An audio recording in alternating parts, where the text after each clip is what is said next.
Gentleman's time has expired. The gentleman from Maryland, Mr. Raskin, is recognized. Thank you, Mr. Chair. Welcome and thank you for your testimony today. Do you know what Frazzledrip is? I'm not aware of the specifics about it. I heard some references about it from my team over the past 24 hours. I just learned about it in the Washington Post this morning. There's an article with this headline, "A Platform for Free Speech That Extremists Routinely Exploit." And in it, the article explains that the recommendation engine for YouTube, which is owned by Google, correct? Yes, sir. The recommendation engine for YouTube recently suggested videos claiming that politicians, celebrities, and other elite figures were sexually abusing or consuming the remains of children, often in satanic rituals, according to watchdog group Algo Transparency. The claims echo and often cite the discredited Pizzagate conspiracy, which 2 years ago led to a man firing shots into a Northwest Washington, D.C. pizzeria in search of children he believed were being held as sex slaves by Democratic Party leaders. One recent variation on the theory, which began spreading on YouTube this spring, claimed that Democrat Hillary Clinton and her longtime aide Huma Abedin had sexually assaulted a girl and drank her blood, a conspiracy theory its proponents dubbed Frazzledrip. Now, the article goes on to describe how this Frazzledrip conspiracy is all over YouTube, and some of the Frazzledrip clips purport to show grainy images of Clinton and Abedin committing crimes and speak of invoking the death penalty. One video, which has been viewed 77,000 times and remains online today, has a voiceover that says, "Will these children become the dessert at the conclusion of the meal?" So, and this is just one example that they use of extreme right and paranoid conspiracy groups using YouTube as a place to trade their videos and to promote propaganda. What is your company policy on that, and are you trying to deal with it? You know, we are constantly undertaking effort to deal with misinformation, but you know, we have clearly stated policies, and we have made lots of progress in many of the areas where, you know, over the past year. So, for example, in areas like terrorism, child safety, and so on, we are looking to do more.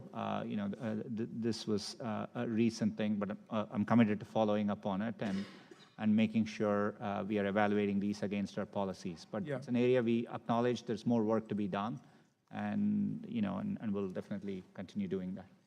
One of the videos discussed included images of a body on a table before restrained children and of Hillary Clinton with a bloodied mouth and fangs, claiming that she and Abedin drank the blood of their victim. That was removed, but then another consisting of an exact copy of the video remained online, or apparently remains online. I mean, is your basic position that this is something you want to try to do something about, but basically there's just an avalanche of such material and there's really nothing that can be done, and it should be buyer beware or consumer beware when you go on YouTube? You know, we do grapple with difficult issues. Maybe we have to look at it on a video-by-video basis, and we have clearly stated policies. So we would need to evaluate whether the video, the specific video, violates any of our policies. And we do strive to do it for the volume of content we do get. And you know, we get around 400 hours of video every minute. But it's our responsibility, I think, to make sure you know, YouTube is a platform for freedom of expression, but it's responsible and contributes positively to society. Some of my colleagues are upset about negative references to Donald Trump, not Hillary Clinton or not Barack Obama. And obviously, you know, one potential strategy today is to try to heckle you into somehow playing favorites with Donald Trump and Republicans. I think that that would be a silly and ridiculous takeaway from this. On the other hand, there is material which is a true public danger.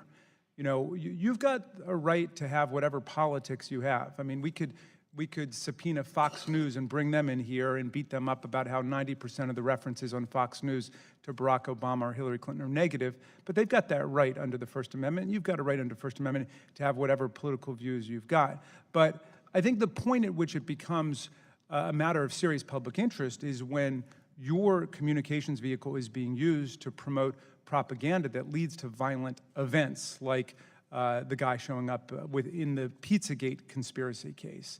And so I guess my question is, are you taking that threat seriously? I mean, Gentleman's time is expiring, but you can answer the question. thank you. We have very clear policies against hate speech, things which could incite harm or hatred or violence, and that's an area where we are clearly taking a lot of action.